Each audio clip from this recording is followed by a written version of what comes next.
This motion picture clinic is the first attempt of its kind to present for the use of physicians only a clinic covering the diagnosis, treatment, and general care of a disease. We present first Dr. Charles Gordon Hayde of New York City, President of the American Medical Association, who speaks to you from the headquarters of the association. His theory was based on a somewhat slipshod anecdotal observation that epileptic patients rarely, if ever, suffered from schizophrenia. In the belief that it was the fits that produced the beneficial effect, he tried to induce them artificially.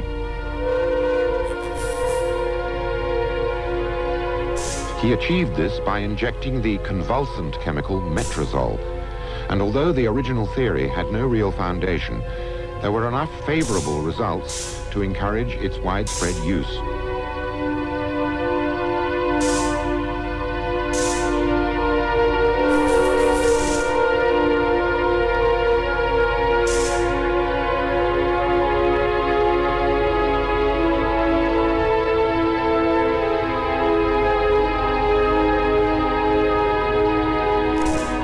Enthusiasm for artificially induced convulsions intensified, and it was only a matter of time before electricity was exploited.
I was given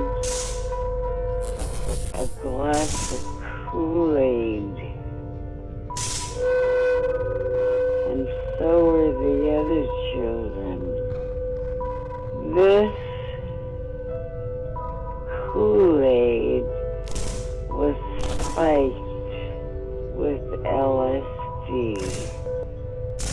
It was horrible. In the early days of the Cold War, the CIA ordered the creation of a secret program intended to find ways of mind control. They funded an army of psychiatric institutions across the United States and Canada to perform experiments on unsuspecting patients using psychedelic drugs, sensory deprivation, electroshock treatment, and more. The program was known by its code name, MK.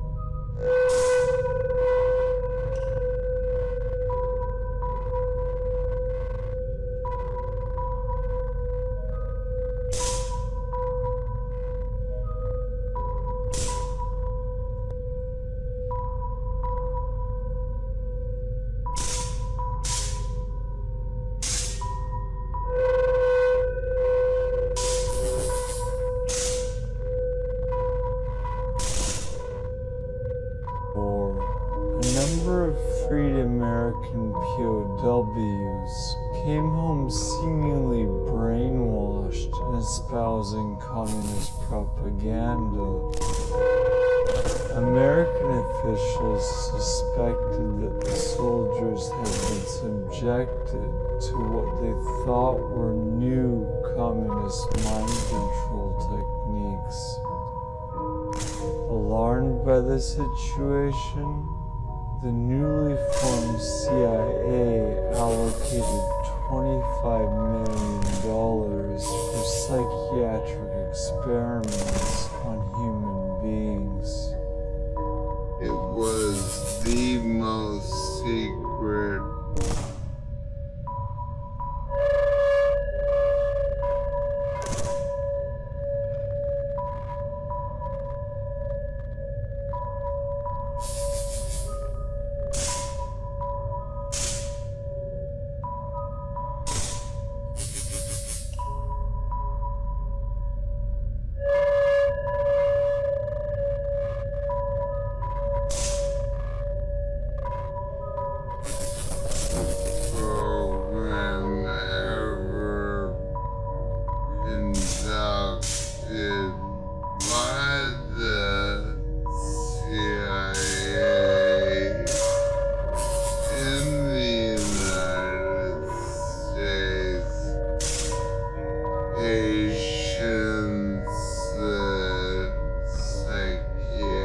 and then they were basically studied by CIA scientists, usually behind a two-way mirror. Another common practice was the hosting and observing of LSD-induced parties with live music. These parties were called acid tests, and the culture that grew out of them played a key role in the development of the hippie and psychedelic movements a few years later. However, some of the most damaging experiments occurred at the Allen Memorial Institute in Montreal, Canada. There, under the direction of infamous Scottish-American psychiatrist Dr. Owen Cameron, unsuspecting patients, many of whom had common ailments such as postpartum depression, were experimented on with aggressive drug cocktails and extreme techniques. My father was a victim of Dr. Cameron.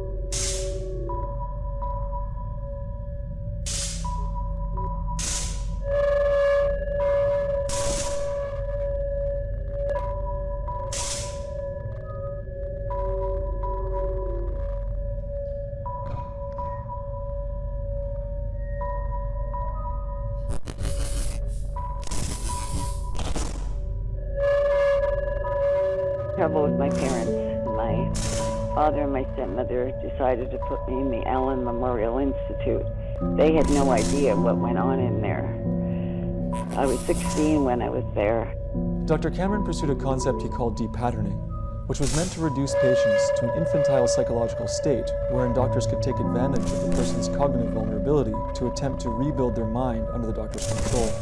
A popular method of choice to achieve this was called psychic driving. The day that my father was brought to the hospital, they immediately put him on insulin, to put him into like an insulin coma.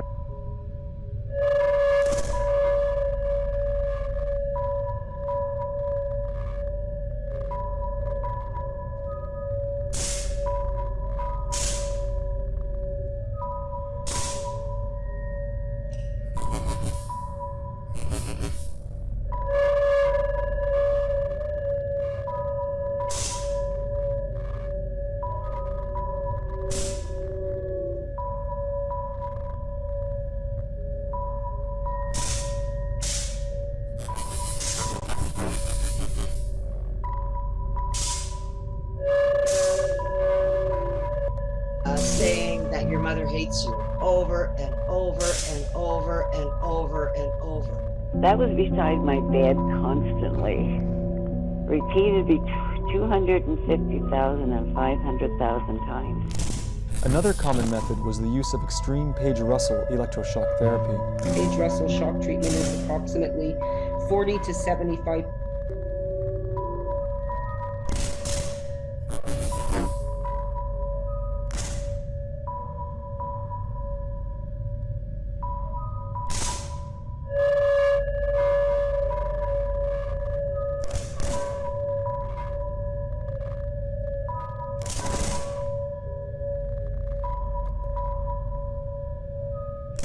High voltage shock treatments followed by 54 grand mal seizures. After 27 days of this, they said that they were discouraged because he still had ties to his former life, in that he was asking to see his wife. They decided to give him more Page Russell shock treatments and put him to sleep for another 30 days. When patients were released from the Allen Memorial, they and their families' lives would never be the same again. Well, there's a lot I could not remember after I got out of the Allen. When my family came, I was a zombie. I didn't even know who they were. He never came out the same. He had a blank look in his eye. He didn't know who we were.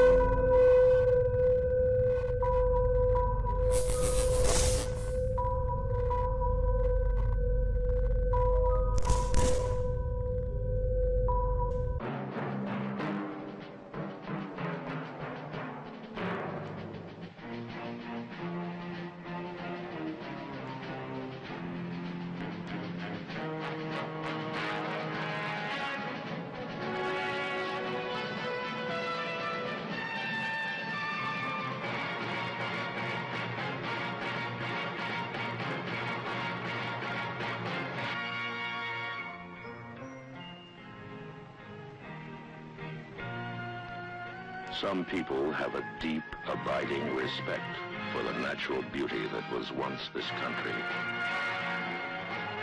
And some people don't. People start pollution. People can stop it. Write for Pollution Booklet Box 1771, Radio City Station, New York.